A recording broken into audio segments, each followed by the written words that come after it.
नमस्कार welcome you world affairs. मैं हूं प्रशांत धवन। नाउ यहाँ पे आप लोग बिल्कुल ठीक पढ़ रहे हैं।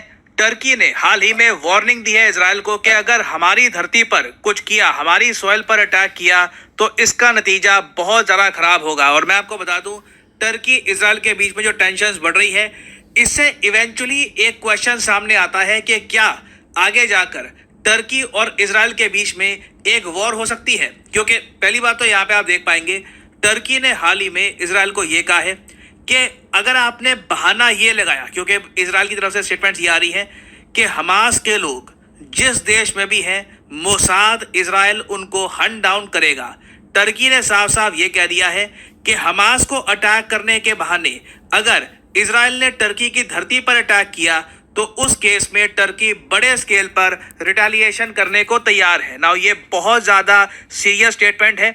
इसके अलावा टर्की के जो प्रेसिडेंट हैं एर्दोआन, इन्होंने एक और बड़ी स्टेटमेंट ये दी थी। इन्होंने ये कहा कि इजराइल के जो प्राइम मिनिस्टर हैं बेंजामिन नेतन्याहू, इनके हिसाब से इन पर एक वॉर क्रिमिनल का केस चलेगा और ये इंश्योर करेंगे कि नेतन्याहू जेल में जाए। नाउ ये जो स्टेटमेंट्स आ रही है टर्की की तरफ से, ये बहुत ज्यादा चिंताजनक है।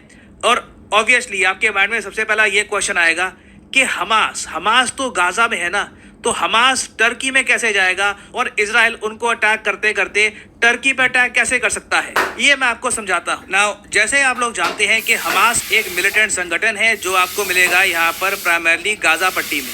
मगर हमास के जो लीडर्स हैं ना, ऑब्वियसली ये गाजा पट्टी में नहीं है, क्योंकि अगर गाजा पट्टी में होते इजराइल बॉम्बिंग करके उनको खत्म कर चुका होता। जो हमास के बड़े लीडर्स हैं वो या तो कतर में घूमते हैं या फिर टर्की में। आज के समय माना यह जा रहा है कि हमास के जो मेन चीफ हैं ये एक्चुअली टर्की में बैठे हैं। टर्की ने उनको शरण दे रखी है। उसके अलावा कई हमास के जो हाई वैल्यू हैकर्स हैं, जो एक बार को आयरन डोम, जो इजराइल का आयरन डोम है, उसको भी हैक कर सकते हैं, उन्हें भी टर्की ने छुपा कर रखा है अपने देश में। और अगर आप सोच रहे हैं वे टर्की यहाँ पे है काफी दूर, टर्की हमास को सपोर्ट क्यों करता है? देखिए इसके कई रीजन है। टर्की चाहता है कि इस्लामिक वर्ल्ड में उनको देखा जाए एज ए लीडर, तो इसलिए काफी बार एर्दोआन ने मीटिंग कर रखी है हमास के लीडर्स के साथ ओपनली। यहाँ पे आप देख पाएंगे बहुत ही फेमस फोटो है, ये एर्दोआन बैठे हैं, ये है हमास के लीडर्स। और यूएस यूरोप के कई बार कहने के बावजूद टर्की ने आज तक हमास के साथ अपने रिलेशंस कट नहीं किए हैं। टर्की काफी हद तक हमास को सपोर्ट करता है फाइनेंशियली, वेपन्स के हिसाब से। और जैसे मैंने आपको बताया, पॉसिबिलिटी है कि हमास के जो टॉप लीडर्स हैं ये भी इस वक्त टर्की में हैं। तो इजराइल के जो टॉप सिक्योरिटी चीफ हैं, इन्होंने रिसेंटली कसम खाई है कि मैं हमास के जो भी चीफ हैं, जो भी लीडर्स हैं, सबको हंट डाउन करूंगा, चाहे वो टर्की में हो या फिर कतर में हो। उसके रिस्पॉन्स में टर्की ने कहा है कि हमारी धरती पर अटैक मत कर देना, उस केस में हम बड़ा रिटेलिएशन करेंगे इजराइल पर। अब यहाँ पे आपका क्वेश्चन आएगा कि क्या ये सब पॉसिबल है? क्या टर्की जेन्युइनली हमास के लीडर्स को, हमास के जो हैकर्स हैं, इनको बचा पाएगा फ्रॉम मोसाद? काफी मुश्किल लग रहा है। क्या टर्की मोसाद को झेल पाएगा? बस देखो, मैं आपको ये बता दूं, जिस तरीके से इंडिया के पास है रॉ, पाकिस्तान के पास है ISI, उस तरीके से आप देखोगे इजराइल के पास मोसाद है, टर्की के पास इनकी खुद की एजेंसी है जिसका नाम है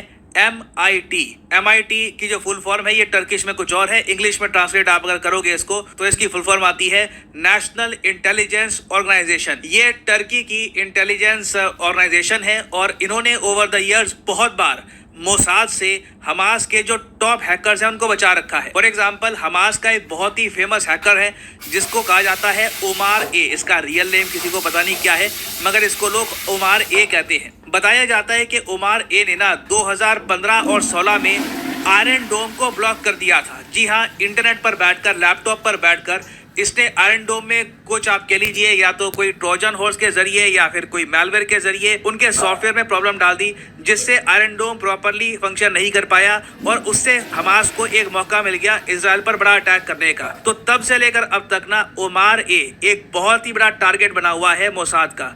मोसाद ने बहुत कोशिश करी है इसको हंट डाउन करने की, मगर हर बार टर्की की जो MIT है ये इसे बचा लेती है। तो कल को अगर मान लीजिए मोसाद को जेन्युइनली अटैक करना है ओमार ए को या फिर हमास के बाकी लीडर्स को, ऑनेस्टली मैं सरप्राइज नहीं होऊंगा अगर रातों रात न्यूज़ आती है कि इजराइल की एयरफोर्स अपने F-16 या फिर कोई और फाइटर जेट लेकर टर्की का एयर स्पेस वॉयलेट करती है, बॉम्बिंग करते हैं ये लोग और वापस आ जाते हैं। It can very much happen. Israel कह सकता है कि हमास के लोग वहां पर छुपे थे और हमें ये करना पड़ा। अब एक क्वेश्चन यहाँ पे आ सकता है, मगर टर्की एक नेटो कंट्री है? जी हाँ, बिल्कुल, टर्की एक नेटो कंट्री है और इजराइल एक नेटो कंट्री नहीं है।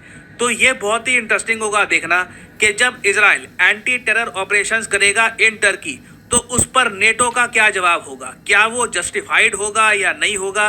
It will be very very interesting to see. मुझे अभी पता नहीं कि नेटो कैसे रिस्पॉन्ड करेगा।